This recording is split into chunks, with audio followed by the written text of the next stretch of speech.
Welcome everyone to the National RTAP Disaster Preparedness Peer Call series, In the Eye of the Storm. My name is Neil Rodriguez. I'm a project manager here at National RTAP. And before we get started today, I'd like to go over a few housekeeping slides on how to use GoToWebinar.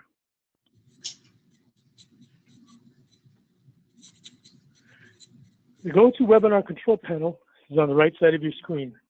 Open and close the control panel by clicking the orange arrow on the Grab tab. Move the control panel anywhere on your screen by clicking and dragging. You can view the presentation in full screen mode by clicking the blue screen icon in the Grab tab.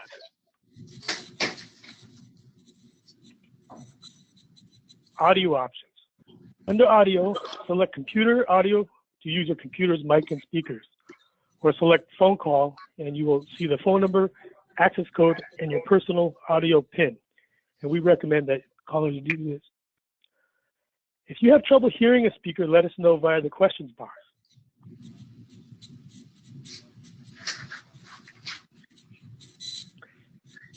You can also submit questions via chat. Submit a question during the webinar via the questions box in the control panel. Type your question in the white box and click send. We will answer questions in the order they are received at the end of the webinar.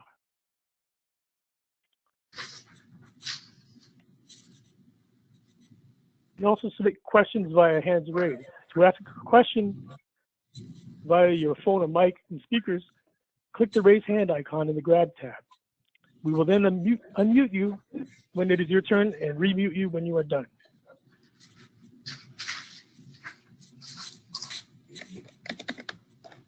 Download presentation slides from this webinar via handouts in the control panel. The slides will also be available at nationalrtap.org/webinars with the recording within usually 1 week. And also transcripts are available upon request. And right now I'm going to turn it over to our co-organizer, Kristen Joyner. She'll do some introductions. Okay. Hey, thanks so much. And if I had an applause button, I'd be pushing it right now. Neil, thank you for that primer on using GoToWebinar. That is so crucial because not everybody's used to that. But also, there's so many ways to communicate with our speakers. I will say that we're working on getting Paulette set up with her audio here in just a second, but let me tell you why we're all together. Transit has had its unfair share of disasters over the last several years, whether it's hurricanes or tornadoes, fires that are natural made, or maybe it's a man-made fire situation, not that someone set the fire, but a mechanical issue that caused a problem. No matter what happens, we in this industry aren't always prepared for the worst, and we really need to be. So we're running this series right now. It's a combo effort between National RTAP and the Southwest Transit Association. We hope that it is helpful for everyone, no matter what size system you have, no matter what your disaster is. We hope that by raising awareness now, you can do the prep work now so that on down the road, things are smooth as silk when it is the worst time maybe of your life that you've ever had to face something in transit. So we're calling today's In the Eye of the Storm. What are the roles and opportunities for your system during disaster response? Each area of the country does have its own examples. When you get hazards, when you get the call to help your neighbors or an emergency near you, are you ready? What kinds of things can you offer? Do you have the training and the communication networks to support the emergency responders? And what are the roles that transit plays in these various situations? Those are the questions that we're going to be answering today. And we're going to be doing that with the help of Cory Banta, who is RTAP manager with TxDOT in Austin, Texas. Hello, Cory. Paulette Shelton, who's the Director of Public Transportation Department at Fort Bend County, Texas. Hello, Paulette, and we're going to make sure that you're up to speed here in just a second with your audio. And Mark Wall, who is Lake County he's with Lake County Transit in California. I believe that the order that I'd like for this to go in, let's do Carrie and then Mark and then Paulette, and let's start out with Carrie and welcome her. Again, if I had an applause meter, we'd be hitting that right now. So Carrie, I'm going to let you take it away.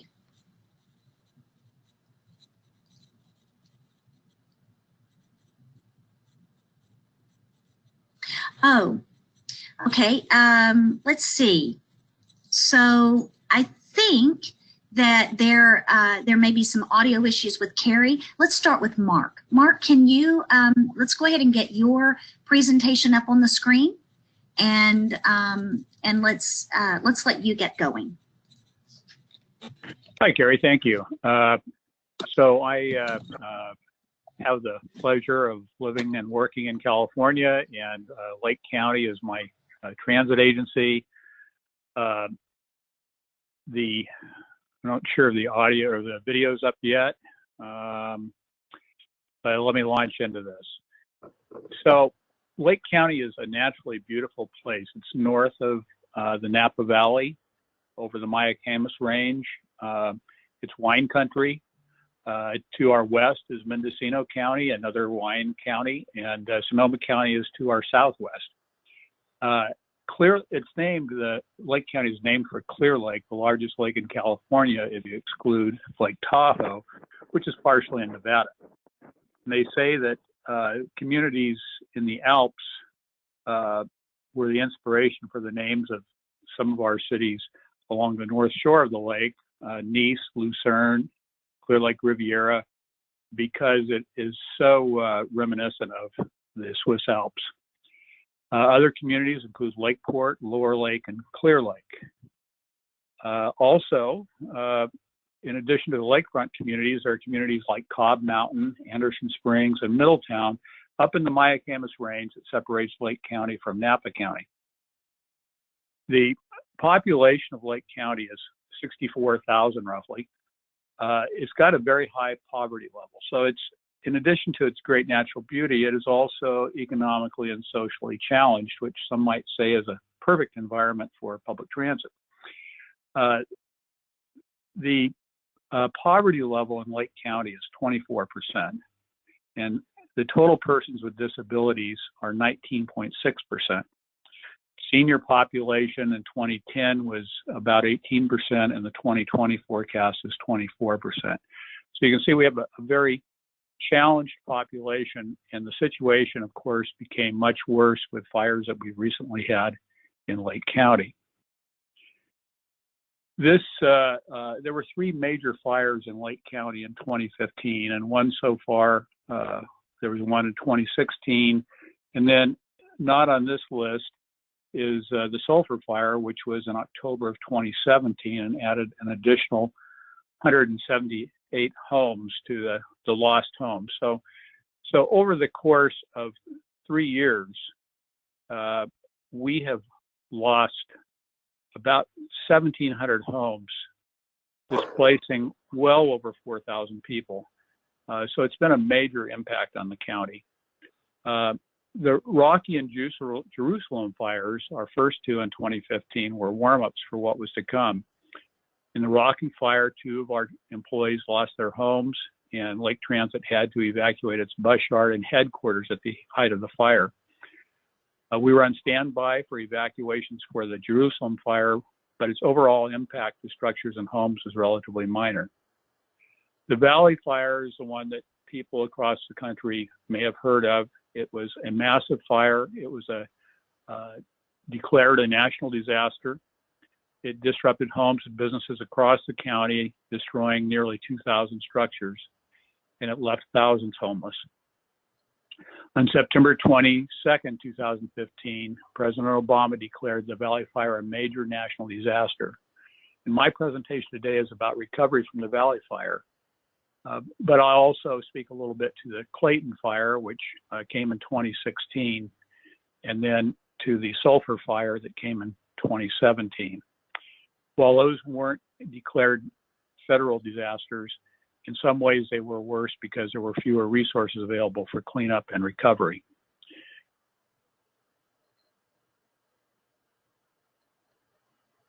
I'm not sure what you're seeing at this point. Let me, oh, there we go. You're right on cue. So from space, the Valley Fire burned brighter than the city lights of San Francisco or Sacramento, and it covered an area larger than the San Francisco Peninsula and more than half as large as the sprawling Sacramento metro area. The Valley Fire exploded near the mountain community of Cobb and raced down the mountain toward Middletown. Lake Transit received a call requesting as many buses as possible to Middletown to assist in evacuation. The photo on the right was taken by a firefighter, but our drivers agreed that it looked like what they encountered near Anderson Springs, just a few miles west of Middletown. This map shows the fire area from Cobb to Middletown is a distance of 9 miles. And Cobb, it's a little difficult to see here, but Cobb is on the west side of this map, that little group of population areas. And Middletown is down at the bottom of the fire area, the furthest southern point. That distance is 9 miles. And the fire was reported to be roaring through the treetops with the sound of a freight train and moving at a speed of 40 miles an hour. We had many stories from people, including a couple of our own employees who essentially ran for their lives. They saw the fire catching up to them as they drove down the mountain. About halfway between Cobb and Middletown, we had 5 buses stationed at Anderson Springs for possible evacuations. When they heard the sound of the fire, they got in their buses and drove toward Middletown with the fire in hot pursuit. At Middletown, they picked up evacuees and were told they could go to Lower Lake on State Route 29, Lower Lake being our bus yard and operations headquarters. But they encountered a wall of fire at the north end of town, and they had to retreat south into Napa County, where evacuees were taken to a shelter. The buses then continued on a 140-mile detour to get back home to Lower Lake. In the immediate aftermath of the fire, Lake Transit's greatest concern was to support those who were displaced by the fire. This included both employees of our operations contractor and the general community. The fire displaced more than half of the employees for at least a week. And during that week, our conference room and offices became dormitories for some of the displaced personnel. 3 of our employees lost their homes, and several left the area to stay with friends or family. And despite this, Lake Transit suspended service for just one regular service day on Monday, September 14th. We then resumed service where roads were open, but maintained a small reserve of buses and drivers in case there were additional evacuations. Schedules were curtailed with service ending at 6 p.m. each day. Meanwhile, we started special services such as a shower shuttle between the senior center shelter and showers at a nearby school. And this picture shows our Need a Shower poster that we put up, and it was one of the more popular services that we operate in the immediate aftermath. We worked with Lake County Office of Emergency Services to identify transit needs between emergency shelters, the FEMA assistance sites, and other key locations. We learned to our surprise and satisfaction that our existing route structure, with only one deviation, met all of the OES and FEMA logistics needs. Within a few days, it became apparent to me that Lake Transit was going to need some help to meet the recovery needs of the county. I was fairly certain that I didn't want to go through the FEMA process to get assistance. I had heard way too much about the bureaucracy involved in FEMA, and I just felt that if we could solve it through our transit community, we were probably better off. So I called Mark Cody, who was the chief of the Federal Grants Office at Caltrans, to see if he could help. Within a few days, Mark set up a teleconference between Caltrans, the FTA, and the State Office of Emergency Services. It was decided that Caltrans could modify our existing 5311 operating assistance request to provide additional funding under the state's formula allocation. On September 25th, less than 2 weeks after the Valley Fire started, and 3 days after the federal disaster declaration, I submitted a funding request letter and was assured that the funds would be approved. As Mark Cody had assured me, Caltrans was there for us. The FTA 5311 funding supplement was authorized for emergency transit operations for up to 4 months, for short-term vehicle leasing if needed, free fares to facilitate use of existing routes by displaced persons, and a supplemental contract rate increase so that the operations contractor could increase wages in the aftermath of the fire. The wage increase was important as we lost several employees due to displacement, and we found that there was a rapid increase in local wage rates due to competition for scarce labor. Some of this was generated by the contractors hired by FEMA to clean up the aftermath of the fire. We did a survey. We contacted other transit agencies who had been in emergency situations in California over the past several years, and we found that it's not uncommon to see wages at the lower end of the wage scale like we often have with rural transit.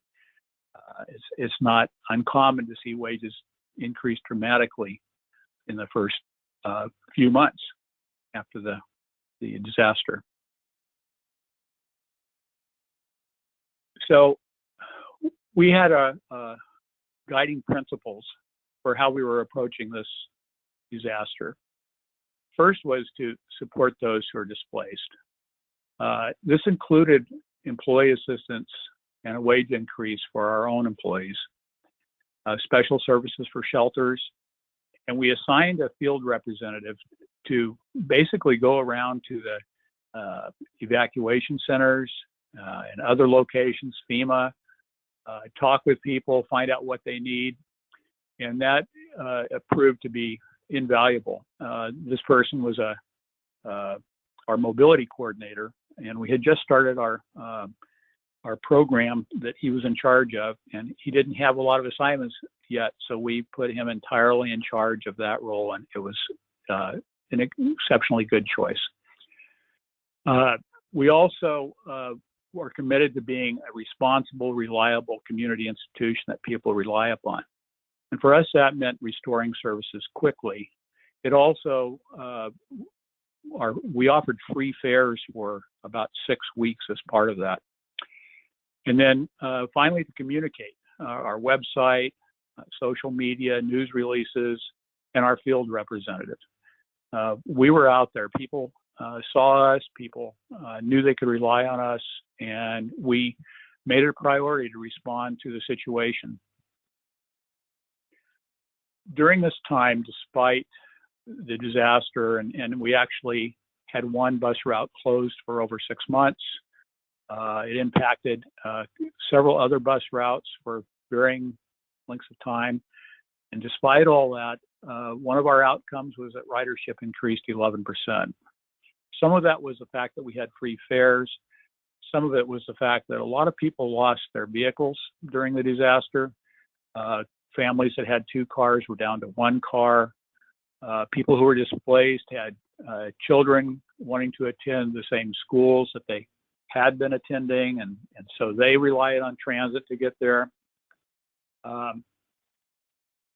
We also achieved enhanced community partnerships by working with others during the disaster and showing that we were an essential part of disaster relief. We improved community transit awareness and support as just a natural outcome of people needing to rely on us more. We improved employee morale. I think it's employees learned the importance of more than ever of what we do and working together. And finally, both the county and Lake Transit are now better prepared for future emergencies. We had a tour of some of the fire area afterwards from our mobility coordinator, the person who was our contact to the evacuation centers and so forth. He's the guy in the middle of this photo. And you can see some of the devastation. Bus shelter survived, but much around it didn't. And you can see this was from the last fire that we had in our area. It burned right up to our bus yard, and we've had to evacuate our bus yard several times. So that's my basic presentation, but I want to note that, you know, people may believe after listening to this and seeing this list of fires that this happens all the time in Lake County. And the fact of the matter is I've been there for 22 years, and until 3 years ago, we never had fire of any great consequence that affected residents or homes. So all of this is new, and we can't help but think it's a consequence of climate change. We're concerned that we're going to continue to see fires like this. And our most recent fire in October of 2017 was part of that complex of fires that many of you have heard about that destroyed so much in Napa and Sonoma counties, as well as Lake County. So that's my presentation for today, and later on we'll have an opportunity to discuss this more. Mark, that is awesome. Thank you. This is Kristen Joyner joining right now. I'm certain that Robin here in just a second is going to have Yay! questions for you. I figured out how to get on my computer. There were some really interesting things about your presentation that nobody thinks about as it relates to transit, and some things that you can do. You guys did some very creative things. I love the shower shuttle. Oh my gosh. I personally lost a home to fire 6 years ago. It was 1,600 homes that were hit with fire 6 years ago in Texas. And just the thought of being able to take a shower in the 10 days that we were without anything would have been just an incredible relief. So I think that, by the way, if you could call up Mark's PowerPoint again, I wanted you to go to a particular screen on there.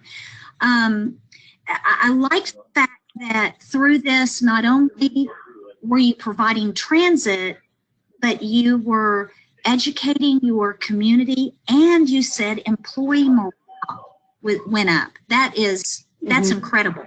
What I would like to go back to possibly is some of the funding things. I think that was one thing that Robin maybe wanted to ask you about, and maybe have you flesh out a little bit more. Robin, I'm going to pass it over to you for a second, because there were some things that I know you were really struck with about that. Well, I think one of the things that happens in a disaster is you haven't necessarily prepared your finances to manage it. And so when you lose a vehicle or you have to spend extra hours, that's not really in your budget, and that you went immediately to the state and you worked with Mark Comey and were able to work with SWTA to basically front-end load some of your grant stuff. And I think that that's something that people who are in the middle of an emergency don't necessarily think about. And maybe if you could sort of walk through your timeline with talking to Mark and what you know of his interactions, or how you were able to put that together so you were able to get the money you needed. Well, you know, I think one of the things to think about in a situation like this is to act quickly, to contact those who may be able to help you. We contacted Mark Cody at Caltrans within the first week, and it took him a few days to put together a conference call that got others in the state and at FTA Region 9 involved. But what we accomplished by acting quickly is that they had a 5311 grant application. The state had an application open, about to close, and for our current allocations. And if we had missed it by a few days, we would have missed the opportunity to use an additional 5311 allocation amount.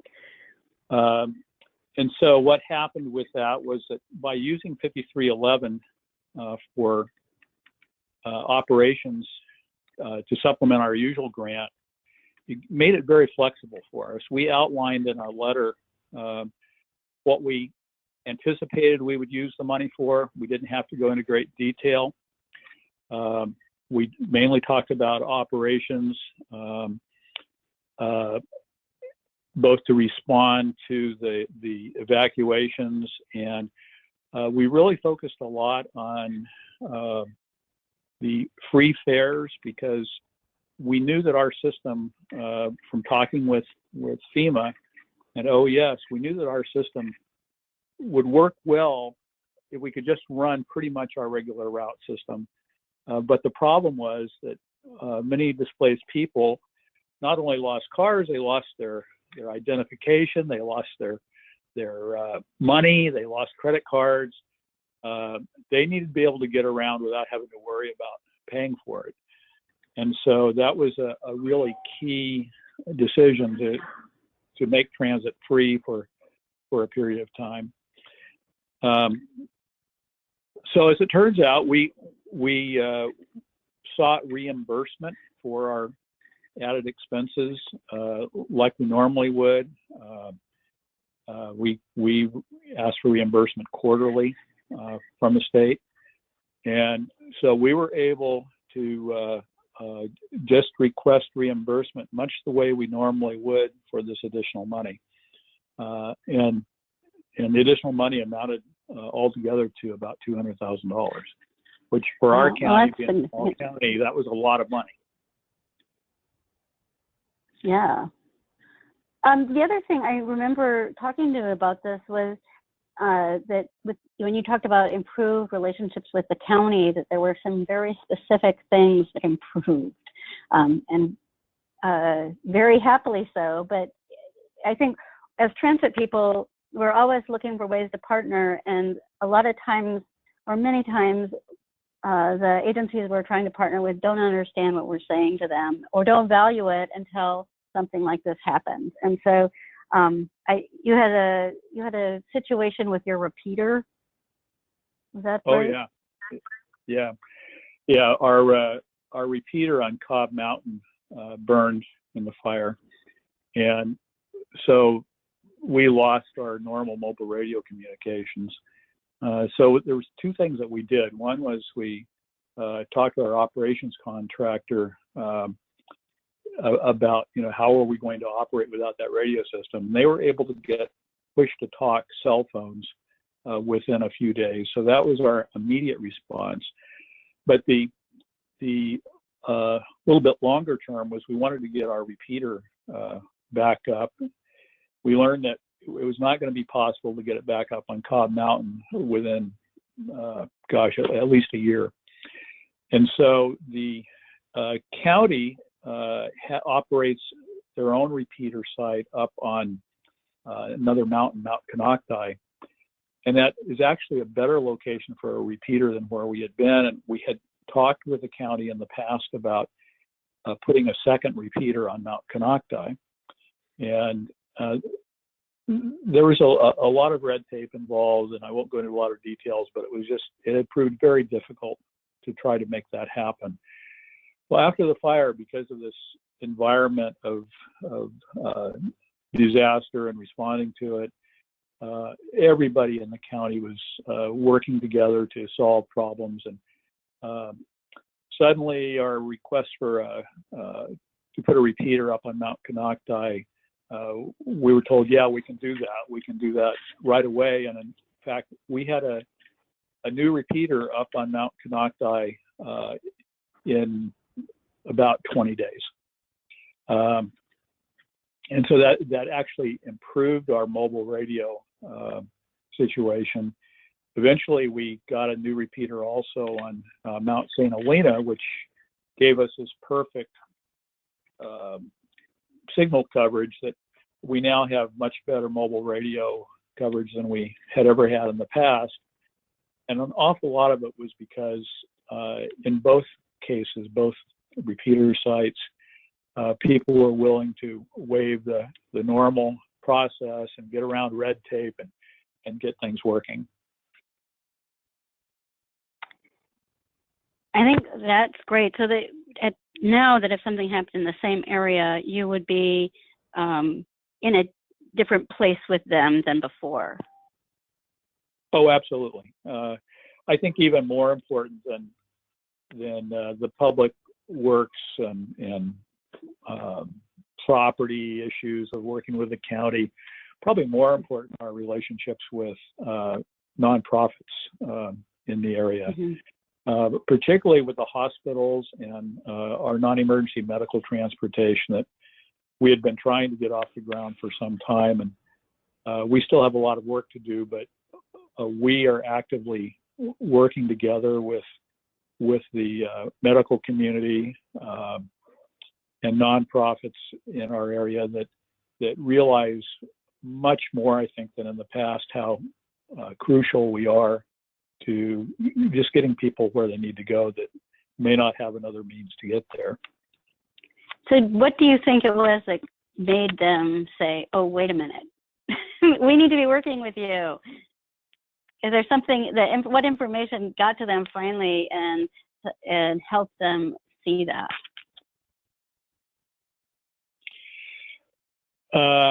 Gosh, you know, it's a long story, but you know, Lake Transit has been in existence for 22 years, and in the beginning, it was like we were everybody's savior. We came in and we provided the transportation that wasn't there before.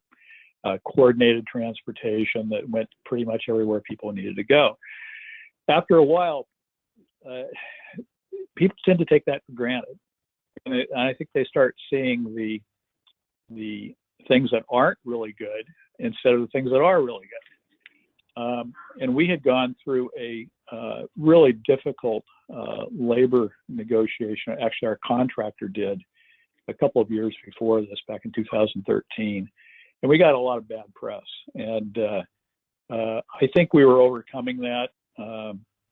But I think that our response to the fire and trying to be a very responsive institution in the community, something people could really rely on, I think that just flipped the switch. People just forgot about the negatives they'd heard and really saw the positives, and that, you know, whether it was our contractor or our own employees, I don't think our own employees had a particularly bad rap, but our contractor did, and I think they worked really hard to overcome their past issues. Right. And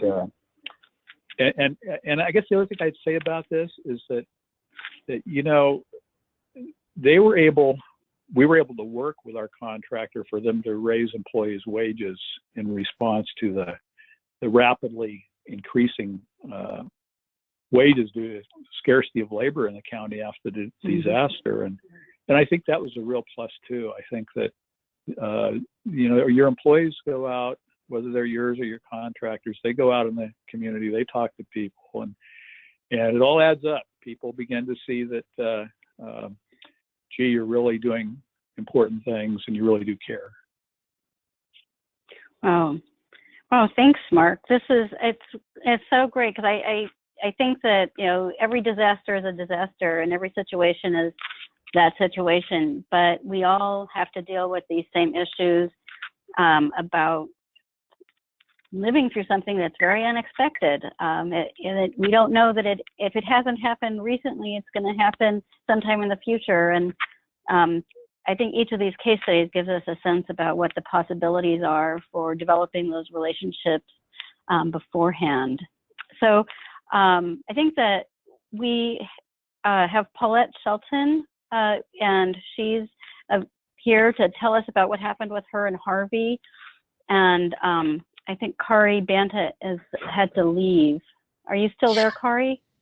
Yeah, let me tell you about Cory. She's having some audio issues, and Well, we're still working. I'm still working with her on that. Paulette is also having audio issues, but she has joined us by phone, and Neil is going to advance her slides for her. So Neil will show Paulette's, and then Paulette, if you'll just tell Neil next slide, and I think that will be a good way for us to do this. All right, take it away, Paulette. Okay, thank you. Glad to be here today, and apologize for the electronically challenged in the group here, which is me. On my cell phone, I've attempted to stop call waiting come through, so I apologize if that doesn't work either. Just to geographically understand where we are just southwest of Houston. In fact, part of Houston's city limits extend into our county.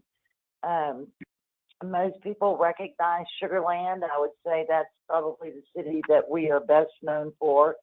We're about 70 miles inland from the Texas coast, and have two rivers, that one which traverses through the middle of our county, the other that actually forms one of our county borders. Several flood and management districts related to floods and levees, as well as a Corps of Engineer operated reservoir up on the northwest side of our county. Size-wise, we're about 750,000 people. Our service area actually includes a rural and large urban component. We pull out about 42 revenue vehicles at peak, operating countywide demand response service and commuter park and ride services. This really, as we say here in Texas, is not our first rodeo because of our location near the Gulf Coast. We're dealt with several hurricane events, starting out with Katrina, Rita, Hurricane Ike. We responded in all of those and some other smaller storms in between. Where flooding is concerned, that hasn't been our first rodeo either. In fact, in the last 3 years, we've almost had a flood each of those years, Harvey, of course, being the third one. So we had some experience with dealing with the river and street flooding related to rain, and that rain was not necessarily in our county. In a couple of cases, it was actually rain that was occurring well upriver from us. What was interesting about Harvey is that it was, in fact, kind of a dual event response. We had the potential for not only the hurricane and hurricane conditions, but this major flood related to this storm, kind of literally being parked over us for several days and dumping several inches of rain. What you see on the screen right now is what happened with us with Harvey. As you can see, our floodwater situation here was major. It was in and of itself responsible for many of the issues that affected our ability to respond. We had, at least 25% of our population affected by it, and several rescue agencies involved here in the county, state, federal, as well as volunteer agencies such as the Cajun Navy and others that were out here helping us. We were saddened by the fatalities that we had here. I was actually in the EOC when some of those were reported, and it's devastating in many ways when that kind of news comes through, when you're in there and you're working so hard to make sure that everybody is safe. Next slide. System-wide, in terms of our public transportation system, we did find buildings and so forth we were not in the flood areas and had no impact there. In terms of the response, we had no issues there either, either with our fleet, our bus contractors' fleet, and the school buses that we used in response. We had no flooding or breakdowns or anything like that. We estimate, based on the numbers we were able to get from drivers when they had the opportunity to put them together, that we had direct participation in at least 2,000 rescues. And we know it was more, but it was just not possible to count it all in the peak response times with this thing. Interesting, with Harvey, we had our staff and, of course, county staff affected by this storm. We, in the middle of the storm, either had staff that couldn't get in to take over shifts, or staff that couldn't leave and get home to take, sleep breaks or whatever. And that is something that, we put down on our lessons learned in terms of trying to address that and pre-planning as we move into the future. Also with Harvey, something that was key to us, we're very accustomed to responding and being in the EOC. And in a typical hurricane, we may be activated 3 to 5 days at the most. Harvey went on for 8 days with full 24-hour staffing at the EOC. And after the 8th or the 9th day, it went down to 12-hour day staffing. And that went on for another week or two before there was a total deactivation of the EOC altogether. Also with Harvey, what was unique is the effects here in our county had an immediate impact on our service in that people lost their cars and they came to transit, and they not only were so on our commuter services as businesses in Houston began to reopen. And we've not lost a whole lot of that now post Harvey. The numbers have pretty much stayed up there. So there was a benefit to public transportation in that we got new riders and were able to keep them. Next slide, please.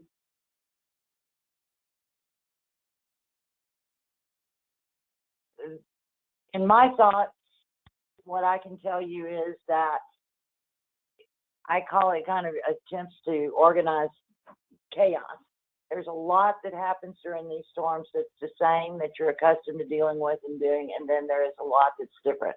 I spoke a few minutes ago about the issue with staff and staffing and our ability to get them in to man vehicles and other things.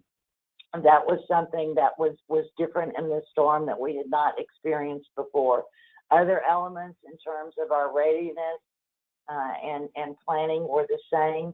In this case, where we had rain sitting over us for about 5 days, we were in a constant state of monitoring and changing deployment and trying to plan ahead where we could anticipate that we would begin to have issues. So we had to learn to use new tools and to understand new concepts, how the gauges worked on the rivers and how fast the flow was between one gauge and another and where their locations were. So we learned many things that we weren't accustomed to with us, and got an education in the management of these water systems. Next slide, please.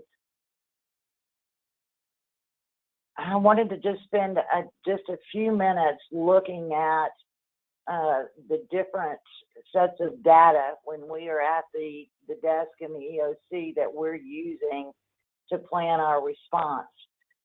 There are several different tools we use, the first of which kind of comes down from the federal level, which from the National Weather Service. Next slide. Many of you are accustomed to seeing these things on your television screen. It is the rainfall radar predictions, of course, with the red being serious and the green color being light. This slide here kind of depicts to you that for 4 days we were just almost literally under the red area where the heaviest rain was. We had 2 times a day at a minimum updates from the National Weather Service calling in to the EOC with forecasts and predictions designed specifically for our county. Next slide, please.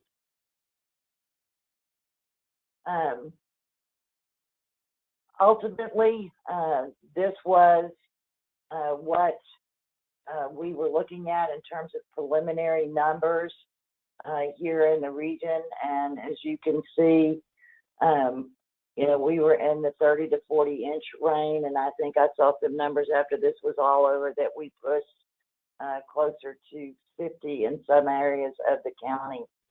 Next slide, please. Our local planning documents came to us from our local flood districts, as well as some data that we were getting from the Army Corps of Engineers. Some of this was available online. Some of it came to us kind of in paper documents or emails. Next slide. What you see here is the measurements that come to us on the river, the Brazos River. As you can see on the north side, it starts in Bryan and then comes on down to Richmond, which is our county seat. Just to kind of give you an idea of what we look at with the flood is how long it takes to get between these yellow dots.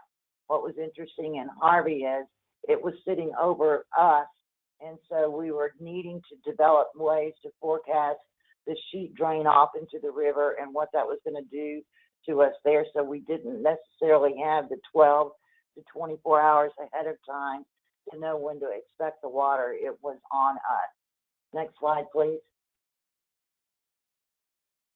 We went in a couple of years ago and put in some of our own gauges.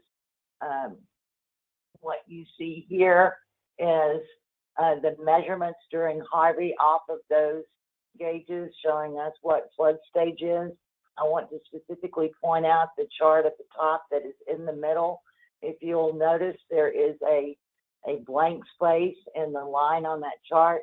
That is because the gauge itself went underwater, and it wasn't until later that it came back up and that we could actually get measurements. Next slide, please. This is one of the things that we have used most often in a flood. As I said, Brazos comes down through the middle of our county. We've had now 3 events in which we had flooding along the Brazos. As you can see on this chart, there are lines that indicate the flood stages. Minor flood at 45 feet, major flood at 50 feet. We had personally experienced the record flood at 54.7 feet. And what we had with Harvey took the river all the way to 59 feet. Next slide, please. Some more of our local planning tools are, I'm going to say next slide, please. This is something that is worked on all year long and looked at least once a year for updates. This is the regional evacuation plan as the traffic flow is planned through Fort Bend County. What was interesting in Harvey is that a lot of the roads were closed getting to this, and we had adjoining counties that are directly on the coast ordering evacuations coming up into our area where we already had road closures and difficulty in getting to this. Next slide, please. Something that we developed literally as the storm was going on. We had at its peak over 111 roads closed within the county. Several phone calls, emergency responders and others trying to see are trying to know where they could go. So we had volunteers from the private sector that helped our GIS and engineering folks in the Emergency Operations Center to develop an online interactive map that actually showed which roads were closed and where the openings were, so that response as well as evacuees would have a quicker way of knowing which way they could get in. It was used by all of us in the EOC several times, not only with answering calls from the public, but also with deploying our resources out into the community. Next slide, please. This is actually a map that I made up, and while in the EOC, we had the hurricane evac helicopters coming in. We had to have buses staged where the helicopters were coming in to take individuals off of those helicopters over to the medical sheltering units. So this was something that we made up, sent along to the state, that it ultimately went to state resources that were coming here, both in terms of helicopters and buses, as well as what was used by ours to actually set up what we needed to do to respond to those medical evacs. Next slide, please. What you see here is the county evacuation zones that we look at this in terms of all floods, but as Harvey moved along, this picture began to change. What's noted on here is what we know to be the evacuation zones for a major flood along the Brazos and the San Bernard rivers. Next slide, please. What happened with Harvey is we began having to expand those evacuation zones out because of the rainwater coming in. The handwriting you see on there is actually my handwriting when this was first handed out, and there were several different versions of this that came out later as the mandatory evacuation zones grew. But we had this actually at our station, and the legend on there, that's my handwriting, so that we understood where we needed to get the resources out to these mandatory evac zones first, and then the other ones later. Next slide, please. What you see depicted here is what our challenges were as we went through this event, mainly because it was on top of us and the water was moving quickly and it was going to be over the course of several days. We had most of our levee systems here designed and built to a certain, I think it's a 100-year floodplain. In this case, this was considered to be a 500-year floodplain. So we were under constant watch with the levees to ensure that they were holding. And fortunately, we were blessed with not having any issues with that. Unfortunately, though, over on the Corps of Engineers reservoir, there was a release of water that caused flooding in order to prevent any issues with the dam and the levee that is around that reservoir.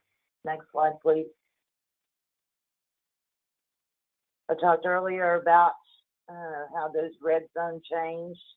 As is depicted here on this map, you can see that red area is ultimately what we ended up with in terms of mandatory evac zones. As you can see through the middle of the county, that was the Brazos River overflow. Down on our borders to the south, the San Bernard overflow. But what became new with this one, if you look up in that northwest corner, was the issues related to the the Barker Reservoir water release. Next slide, please. I'm sorry. These documents were put up on the website, the evacuation zones. In the case of the evacuation zones, we were able to make that interactive, so someone could, sitting at home, could enter their address and determine whether or not they were in a mandatory evacuation zone or not.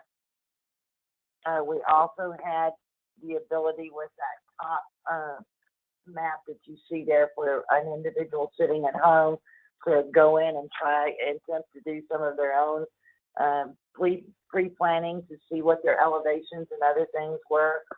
We found that we got good comments on both of these from the public, and having the ability to be able to look up what was going on for them individually.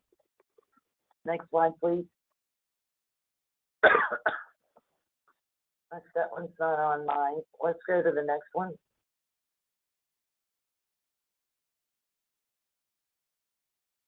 Lessons learned. Staffing during the peak of the storm.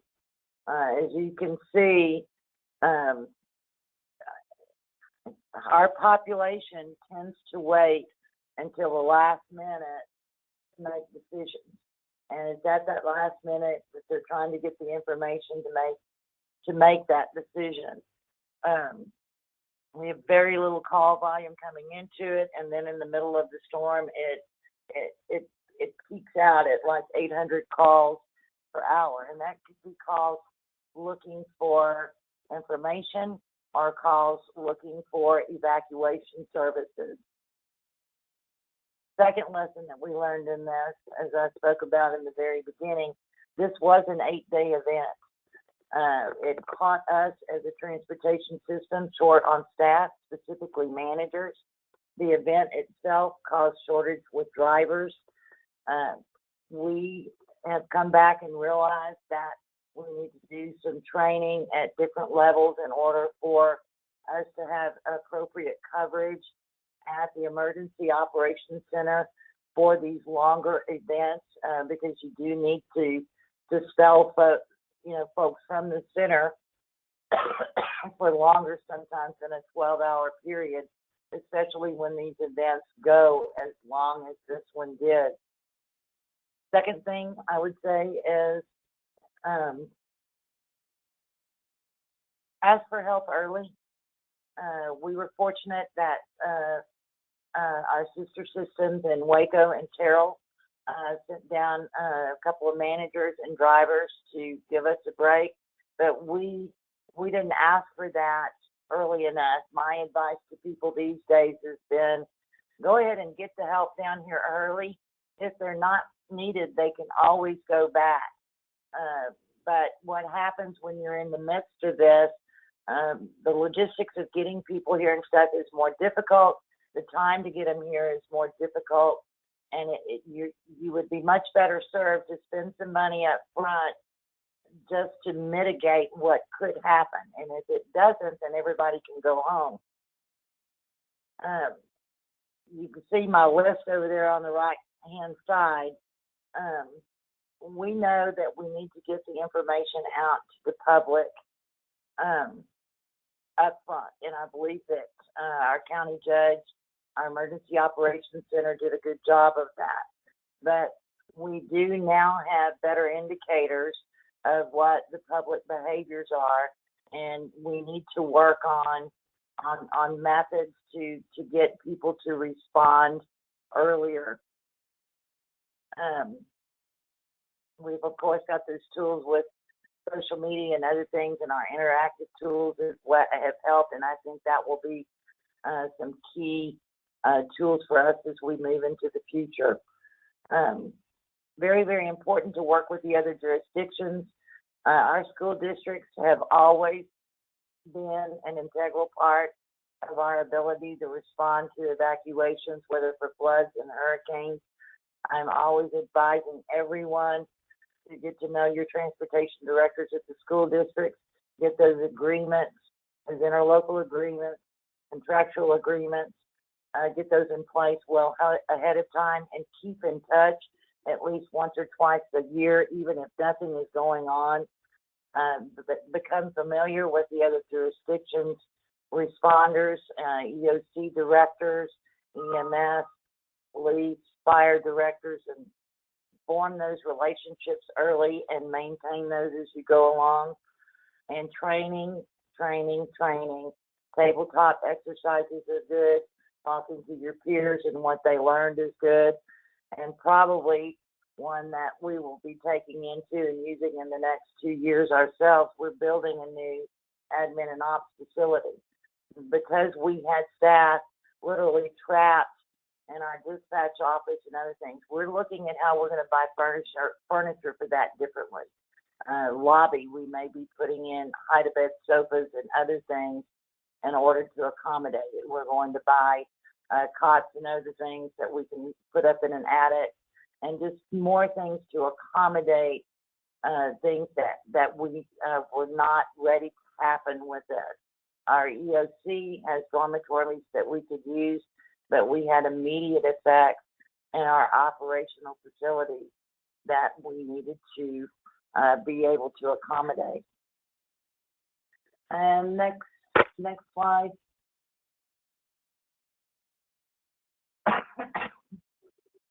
I like this quote from our Texas State climatologist.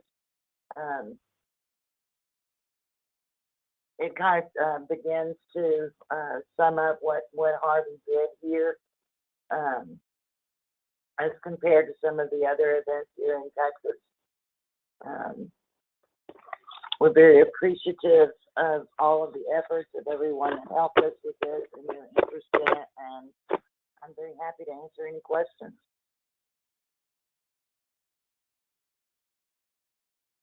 Hey, Neil, go back to that last slide for me. Just that really does tell the whole story at how significantly large this storm was. 30.34 inches with Harvey, and then the next one, that's 2017, and the next one is 1899 was the next biggest one with 21 inches. I mean, that's huge. That is almost double. And then Neil, if you will go back one more slide to the let's see, to the lessons learned. Paulette, I wanted to ask you one more time about the tabletop. Could you expand on tabletops just a little bit and what that meant? Yes. Part of the planning that we do, also part of the NIMS process for for those of you who've had the National Incident Management System coursework and trainings, is it's called a tabletop, usually held kind of in a conference style, in which you go in and you get set up in teams very similar to what you would see in an emergency operations center, and you are literally given scenarios to work, and during the course of the exercise you get varying information to where it begins to mimic what happens in an actual event. Very, very helpful. It begins to give perhaps those staff who've not had firsthand experience responding to these events kind of a feel for what happens during the event, who they'll be working with, the type of decisions they'll have to make, and then what happens and what you have to do on the fly as the situation changes. That is an incredible exercise, and one that I think we need to be teaching more, making aware of, making available. That's incredible. The other couple of comments that I had about this is that the asking for help. I think that was a key takeaway of everything, asking for help.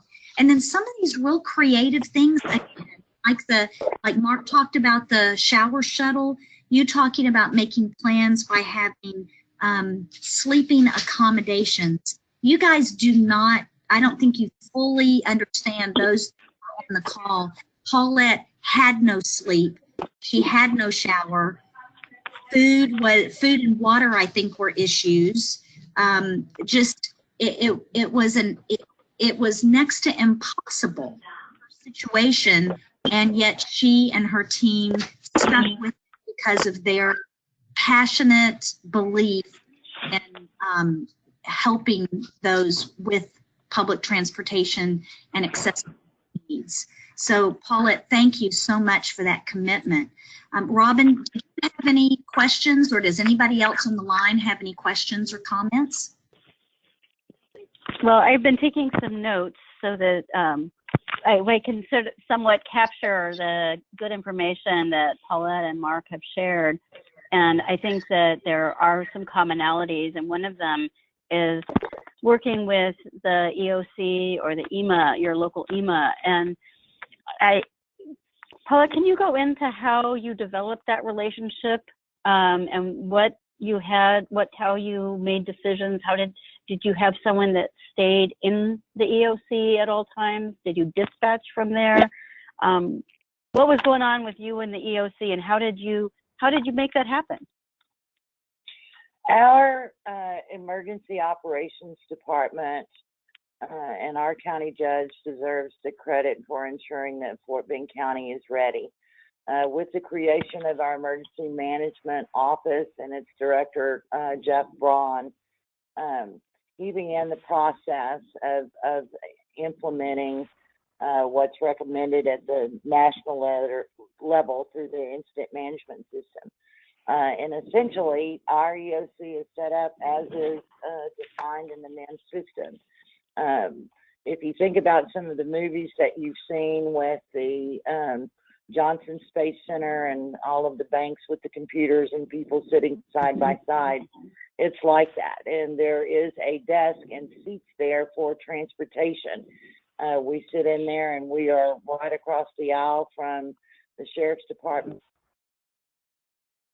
Health and Human Services, the shelter representatives are in there. We actually staff it when it is fully activated with one director and an assistant at our desk. And we have had events to where we've had to bring more staff up there to handle telephones. In the case of Harvey, we actually had to set up a satellite facility to handle dispatch needs with our bus and school bus response to it. It is very well coordinated and managed, and it's through that office that the trainings and notices of trainings. And I talked a minute ago about tabletop exercises. We also do mock exercises where we're actually out in the field, and some of you may have seen that happen with CPR and other things that people are going and actually doing it on real people. It's the same thing. We may have a mock exercise where we're out in the field and the fire trucks are there and the ambulances and our buses and that kind of thing. That's great. So do you have a set of the NIMS courses that you see have been particularly helpful to you? And then also at the state level, I know that Texas didn't have anything about transportation initially on its website where people were supposed to go to get information about emergency response. And so have you seen things change? Or maybe Kristen, I know that Cory was going to talk a little bit about that. I would say that, first of all, the local emergency ops centers are generally the go-to place for public information in those areas affected and affected in their website.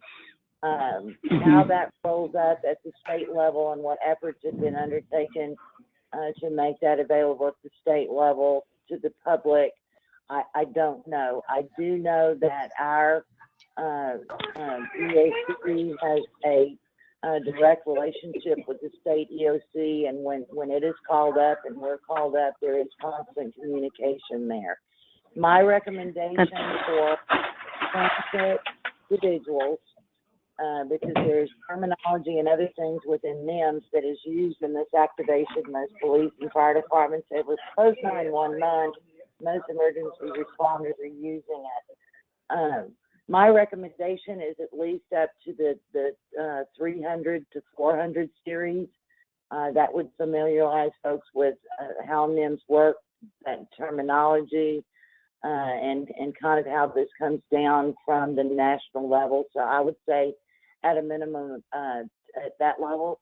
And I believe those courses in the 100 series, in the 300s and the 400s, I believe you can take those courses online as well. So, you know, now when you get over that, I would recommend that you kind of do more in-person training with it, because it tends to get more complicated and you begin to see how things work. And sometimes in those, I've even seen mock exercises occur. So that's great. That's really good information, Paulette. So, Kristen, did you have I wanted to share. Cory? Yeah, I wanted to share one thing that that Cory did say, and it's more about something that is coming for everyone that I think is really exciting. FEMA and TTI, so Texas Transit Institute, FEMA and TTI are starting a study on statewide coordination, looking what it exists and what could be done. So that will probably be a follow-up for us at some on the road when they finish their study and they're ready to publish it. I think that's going to bring some very good information. Cool.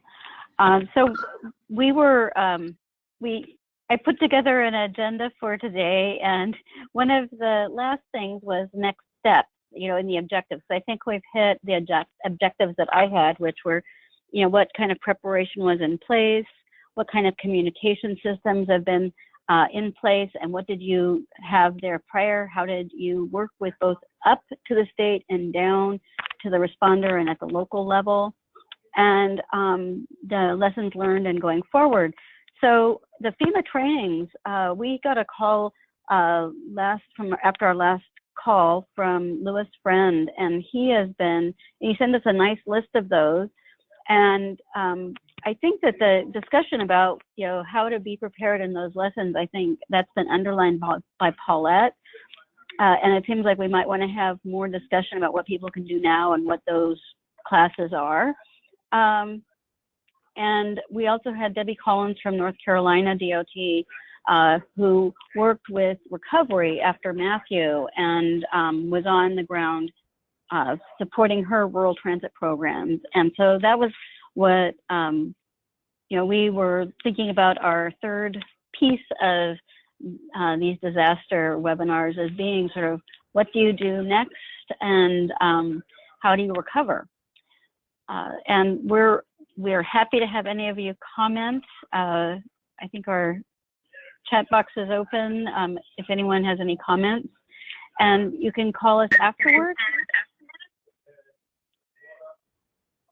And we can integrate your comments into the next webinar. So thank you, everybody. Thank you particularly to our great speakers, and Kristen, Neil for helping set this up, Cory, Paulette, and Mark. You know, your examples of making it happen are super important. And this time we recorded. So the recording of this should be coming online in the next week or so. Neil?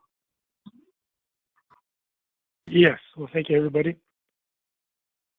This concludes the National RTAP Peer Call on disaster preparedness in the eye of the storm. Thank you. Super duper. Bye. Bye.